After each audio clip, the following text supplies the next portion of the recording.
नमस्कार दोस्तों, स्वागत है आपका ग्राइंडिंग सक्सेस चैनल पर। दोस्तों, आज इस वीडियो में हम समन और वारंट के बारे में जानेंगे कि समन्स किन्हें कहते हैं और वारंट किन्हें कहते हैं। ठीक है, इनके बीच का अंतर जानेंगे कि समन और वारंट के बीच क्या अंतर होता है। तो दोस्तों, इसमें सबसे पहले देखते हैं समन। समन्स किसे कहते हैं, समन्स क्या है?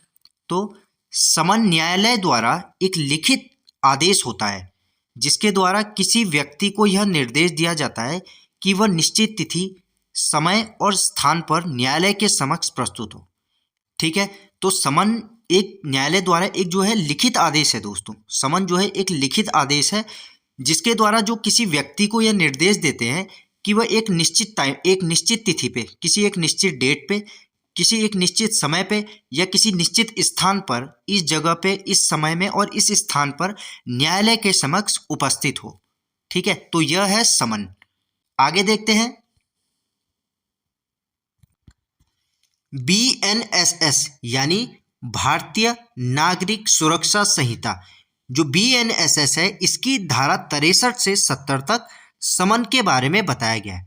ठीक है दोस्तों, जो BNSS है, इसने CRPC की जगह ली है। जो पहले CRPC होता था, अब इसकी जगह BNSS आया है, यानी भारतीय नागरिक सुरक्षा संहिता। तो इसकी धारा 63 से 70 तक समन के संबंध में बात की गई है। ठीक है,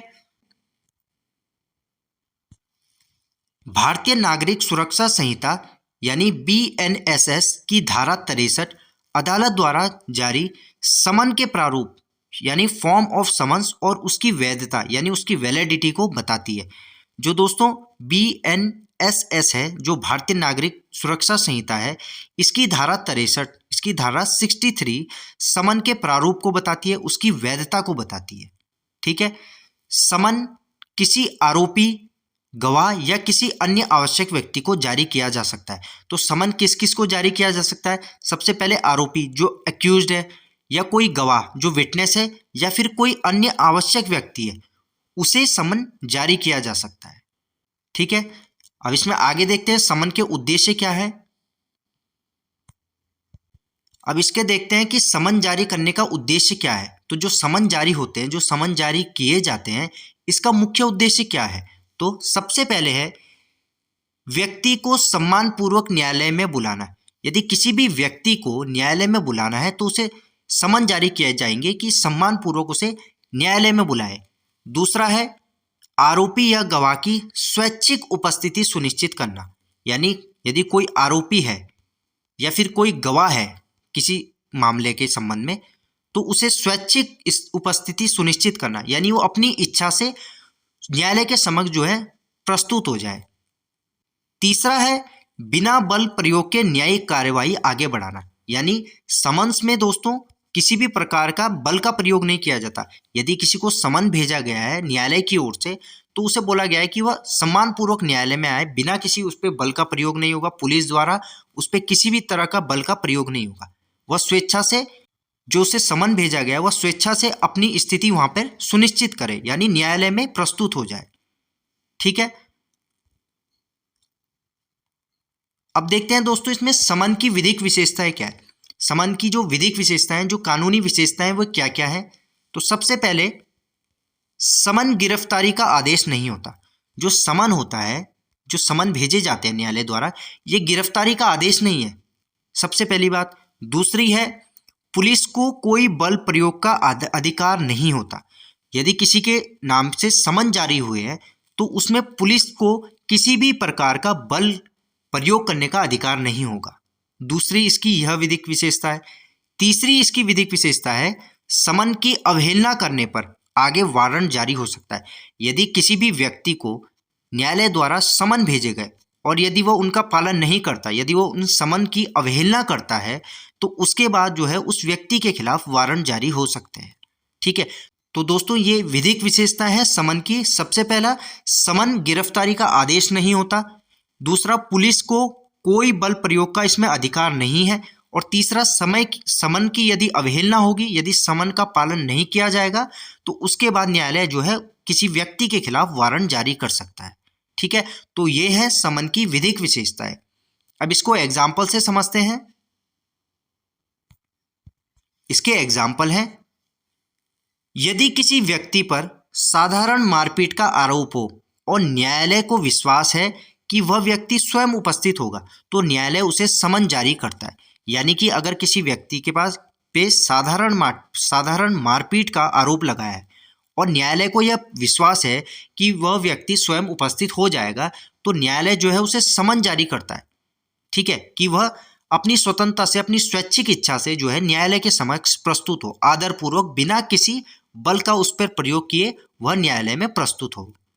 दूसरा है दोस्तों इसका उदाहरण, किसी आपराधिक मामले में यदि कोई व्यक्ति गवाह है तो न्यायालय उसे गवाह के रूप में समन भेजता है। मानो दोस्तों कोई ए नाम का व्यक्ति है, किसी आपराधिक मामले में यह गवाह है, तो न्यायालय जो है ए को गवाह के रूप में समन भेजता है, ठीक है, कि आप जो है न्यायालय के समक्ष प्रस्तुत होकर अपनी गवाही दीजिए। तो यह है दोस्तों समन। ठीक है दोस्तों, तो ये है समन्स के एग्जाम्पल। अब आगे देखते हैं। अब है दोस्तों वारंट। वारंट क्या होते हैं? तो वारंट न्यायालय द्वारा जारी किया गया वह लिखित आदेश है जिसके द्वारा पुलिस को किसी व्यक्ति को गिरफ्तार करने या न्यायालय के समक्ष प्रस्तुत करने का अधिकार प्रदान किया जाता है। जो वारंट है वह न्यायालय द्वारा एक लिखित आदेश है जिसके द्वारा जो पुलिस है इसको किसी व्यक्ति को गिरफ्तार करने या न्यायालय के समक्ष उस व्यक्ति को प्रस्तुत करने का अधिकार दिया जाता है। तो दोस्तों यही है वारंट, कि न्यायालय द्वारा एक लिखित आदेश पारित होता है जिसके द्वारा जो है पुलिस को किसी व्यक्ति को गिरफ्तार करने की शक्ति प्राप्त हो जाती है या उस व्यक्ति को न्यायालय के समक्ष प्रस्तुत करने का अधिकार प्रदान किया जाता है। ठीक है, तो यह है वारंट। BNSS यानी भारतीय नागरिक सुरक्षा संहिता की धारा 72 गिरफ्तारी वारंट के प्रारूप और उसकी अवधि से संबंधित है। तो दोस्तों जो BNSS है, जैसे हमने ऊपर भी अभी देखा था, इसने CRPC को रिप्लेस किया है, यह CRPC की जगह आई है। तो भारतीय नागरिक सुरक्षा संहिता की जो धारा 72 है, यह गिरफ्तारी वारंट के प्रारूप, उसका फॉर्म कैसा होगा, उसका प्रारूप कैसा होगा और उसकी अवधि कितना, उसका टाइम पीरियड होगा, तो उससे संबंधित है BNSS की धारा 72। ठीक है, इस चीज को भी आपने ध्यान रखना है, एग्जाम्स में यहीं से क्वेश्चन बनता है। आगे देखते हैं। अब है दोस्तों वारंट जारी करने के प्रमुख उद्देश्य क्या है, जो वारंट है वह क्यों जारी किए जाते हैं, उनके पीछे क्या उद्देश्य है। तो इसमें सबसे पहला उद्देश्य है अभियुक्त की उपस्थिति सुनिश्चित करना। अभियुक्त बोलते हैं दोस्तों एक्यूज्ड को, जो एक्यूज्ड है उसे बोलते हैं अभियुक्त। तो अभियुक्त की उपस्थिति सुनिश्चित करना पहला उद्देश्य तो यह है वारंट जारी करने का। जो भी अभियुक्त है किसी भी मामले में, जो अक्यूज्ड पर्सन है, उसकी उपस्थिति न्यायालय के समक्ष सुनिश्चित करना, यह पहला उद्देश्य है वारंट जारी करने का। दूसरा मुख्य उद्देश्य है वारंट जारी करने का न्यायिक प्रक्रिया को बाधित होने से रोकना, ताकि अभियुक्त जो है वह फरार ना हो और मुकदमे में देरी ना हो। तो न्यायिक प्रक्रिया में बाधा उत्पन्न ना हो किसी प्रकार की, और जो अभियुक्त है, जो अक्यूज्ड पर्सन है, वो फरार ना हो और मुकदमे में किसी प्रकार की देरी ना हो। ये दूसरा मुख्य उद्देश्य है वारंट जारी करने का। तीसरा है इसमें कानून का प्रभावी पालन करना। जो कानून है, जो कानून बनाया गया है, उसका पालन हो, उसका प्रभावी रूप से पालन हो, यह सुनिश्चित करने के लिए कि कोई व्यक्ति न्यायालय के आदेशों की अवहेलना न करे। यानी यदि न्यायालय ने कोई आदेश पारित किया है और यदि कोई एक्यूज्ड पर्सन उस चीज़ को नहीं मान रहा है, तो उसके खिलाफ जो है वारंट जारी किया जाएगा कि जिससे कानून का जो पालन है वो प्रभावी रूप से हो सके। चौथा इसमें मुख्य उद्देश्य है न्यायालय के आदेश को लागू कराना। जो भी न्यायालय का आदेश है उसके आदेश को लागू कराना। वारंट पुलिस को अधिकार देता है कि वह अभियुक्त को गिरफ्तार कर न्यायालय में पेश करे। तो वारंट जो है पुलिस को यह अधिकार देता है, पुलिस को यह पावर देता है कि वह जो अभियुक्त है, जो अक्यूज्ड पर्सन है किसी मामले में, उसको गिरफ्तार करे और उसको न्यायालय में पेश करे और न्यायालय के जो आदेश है उनको लागू करे। ठीक है, तो दोस्तों ये 4 मुख्य उद्देश्य हैं वारंट जारी करने के। आगे देखते हैं। अब है दोस्तों वारंट कब जारी किया जाता है। तो वारंट कब जारी किया जाता है, तो इसमें सबसे पहले है जब आरोपी समन की अवहेलना करता है, यानी यदि किसी मामले में किसी आरोपी को न्यायालय द्वारा समन भेजे गए हैं कि आप जो है कोर्ट में प्रस्तुत होइए, और यदि वह आरोपी समन की अवहेलना करता है, इनका पालन नहीं करता और वह कोर्ट के समक्ष अपने आप को प्रस्तुत नहीं करता, तो इस संबंध में समन की अवहेलना के पर जो है वारंट जारी किए जाते हैं कोर्ट के द्वारा। तो समन की जब अवहेलना की जाती है आरोपी द्वारा, उसके बाद वारंट इशू होते हैं। दूसरा है इसमें दोस्तों, जब अपराध गंभीर प्रकृति का हो, यदि किसी ने कोई हत्या कर दी या किसी भी प्रकार का कोई दुष्कर्म किया है, तो उस संबंध में जब अपराध गंभीर प्रकृति का हो तो उस संबंध में वारंट जारी किए जाते हैं। ठीक है। तीसरा है इसमें, जब आरोपी के फरार होने की आशंका हो, यदि कोई मामला हो गया, यदि कोई हत्या हो गई या किसी भी प्रकार का दुष्कर्म हो गया या डकैती हो गई या लूट हो गई, तो इस संबंध में आरोपी के फरार होने की आशंका होती है, तो इस संबंध में न्यायालय द्वारा वारंट इशू हो जाते हैं। चौथा है इसमें, जब आरोपी जानबूझकर न्यायालय में उपस्थित ना हो, यानी कि जब न्यायालय द्वारा समन जारी किए गए हैं और उन समन की जानबूझकर वो अवहेलना कर रहा है और आरोपी जो है जानबूझकर न्यायालय में अपने आप को प्रस्तुत नहीं कर रहा है, तो इसके बाद जो है न्यायालय द्वारा वारंट जारी किए जाते हैं। ठीक है। तो ये 4 इंपॉर्टेंट पॉइंट्स हैं जिनके संबंध में वारंट जारी होता है। इन चीज़ को आपने ध्यान रखना। जब कभी आरोपी समन की अवहेलना करता है तब वारंट जारी किया जाता है। दूसरा, यदि अपराध जो है गंभीर प्रकृति का हो, जब आरोपी के फरार होने की आशंका हो और जब आरोपी जानबूझकर न्यायालय में उपस्थित ना हो, तो इन 4 मामलों में वारंट जारी किया जा सकता है। ठीक है। अब इसको एग्जाम्पल से समझते हैं दोस्तों। इसका एग्जाम्पल है, ए नाम का कोई व्यक्ति, इसके विरुद्ध चोरी का मुकदमा चल रहा है। न्यायालय ने उसे समन भेजा, लेकिन ए जानबूझकर न्यायालय में उपस्थित नहीं हुआ। ऐसी स्थिति में न्यायालय ए के विरुद्ध गिरफ्तारी वारंट जारी कर सकता है, जिससे पुलिस उसे गिरफ्तार कर न्यायालय में पेश कर सकती है। तो ए नाम का यदि कोई व्यक्ति है, इस पे चोरी का मुकदमा चल रहा है और न्यायालय द्वारा इस व्यक्ति को समन भेजे गए, लेकिन ए जो है ये जानबूझकर न्यायालय में उपस्थित नहीं हुआ, तो इस स्थिति में उसके बाद फिर न्यायालय द्वारा ए के विरुद्ध जो है गिरफ्तारी वारंट जारी किए जाएंगे, जिससे जो है पुलिस इस ए को गिरफ्तार करके न्यायालय में पेश करेगी। ठीक है। आगे देखते हैं इसमें।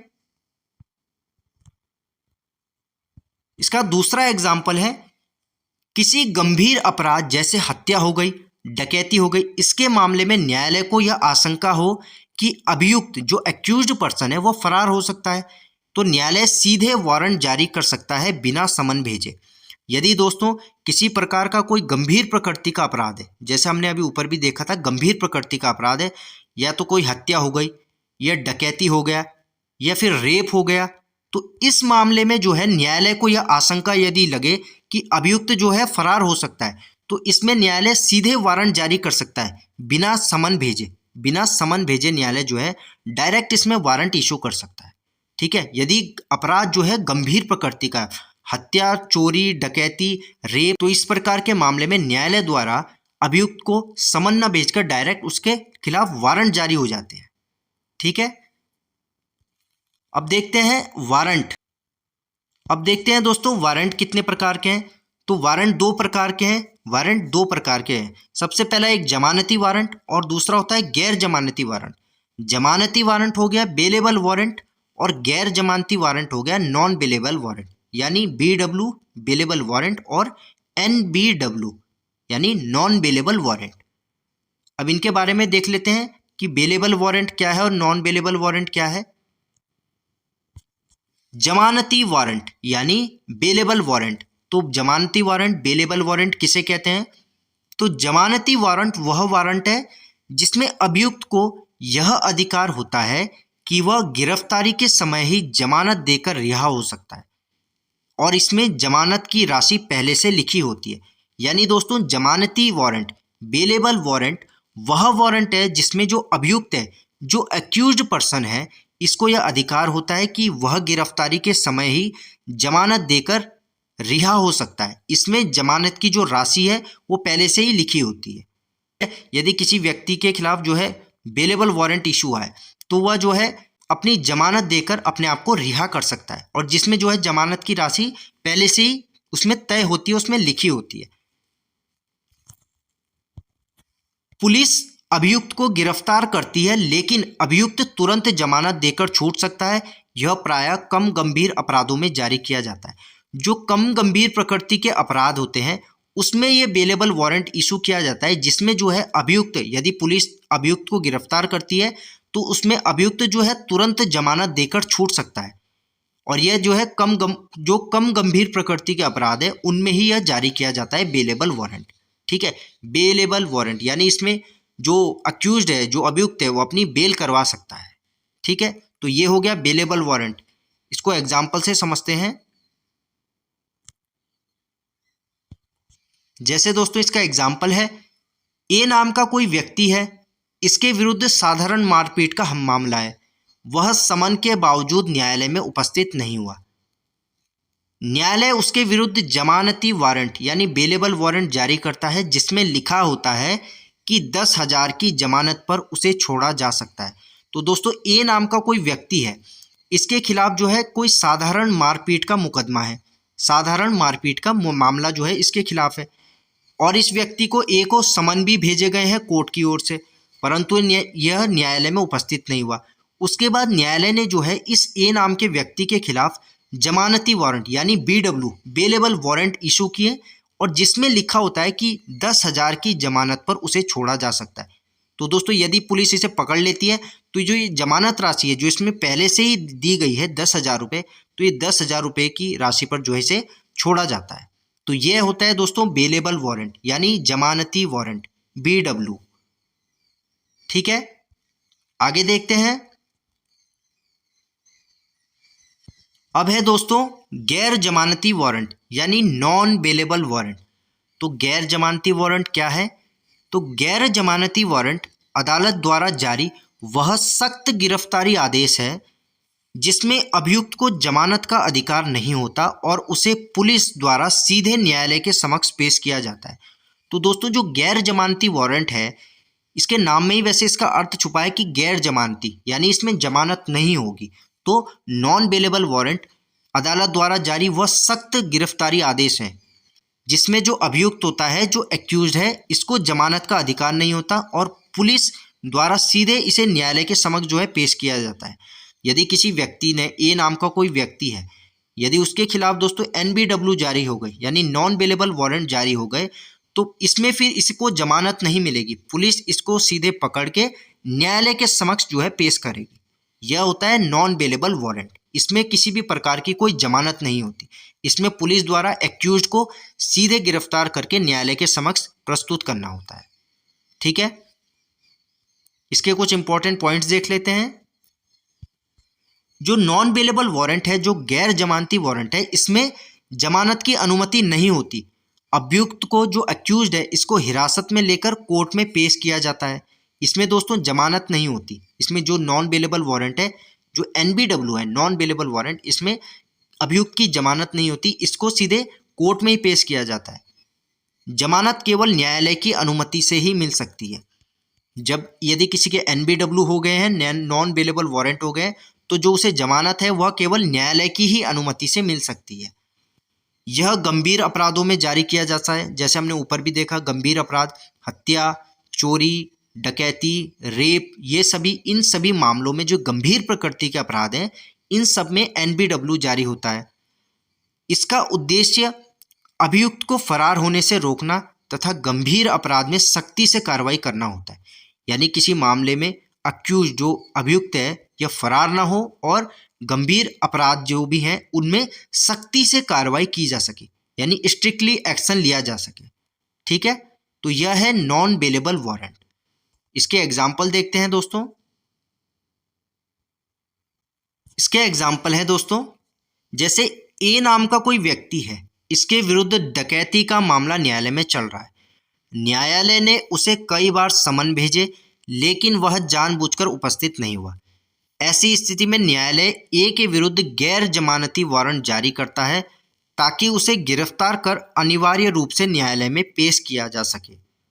तो दोस्तों यदि कोई ए नाम का व्यक्ति है, इसके खिलाफ जो है डकैती का मामला चल रहा है, और न्यायालय ने इसे कई बार समन भेज दिए गए हैं, न्यायालय द्वारा से कई बार समन भेज दिए हैं और यह जानबूझकर जो है न्यायालय में प्रस्तुत नहीं होता या न्यायालय में नहीं जाता। तो उस स्थिति में जो न्यायालय है वह ए के विरुद्ध, इस व्यक्ति ए के विरुद्ध गैर जमानती NBW नॉन बेलेबल वारंट जारी करता है ताकि जो पुलिस है इसे गिरफ्तार कर अनिवार्य रूप से न्यायालय के समक्ष जो है इसे पेश कर सके ए को। ठीक है, तो ये है नॉन बेलेबल वारंट और इसमें नॉन बेलेबल वारंट में जमानत जो है न्यायालय द्वारा ही मिलती है। ठीक है, तो ये है नॉन बेलेबल वारंट, गैर जमानती वारंट। ठीक है, तो दोस्तों ये थे वारंट और समन के बीच अंतर। मिलते हैं दोस्तों आपसे ऐसी ही एक और वीडियो में एक नए टॉपिक के साथ। धन्यवाद।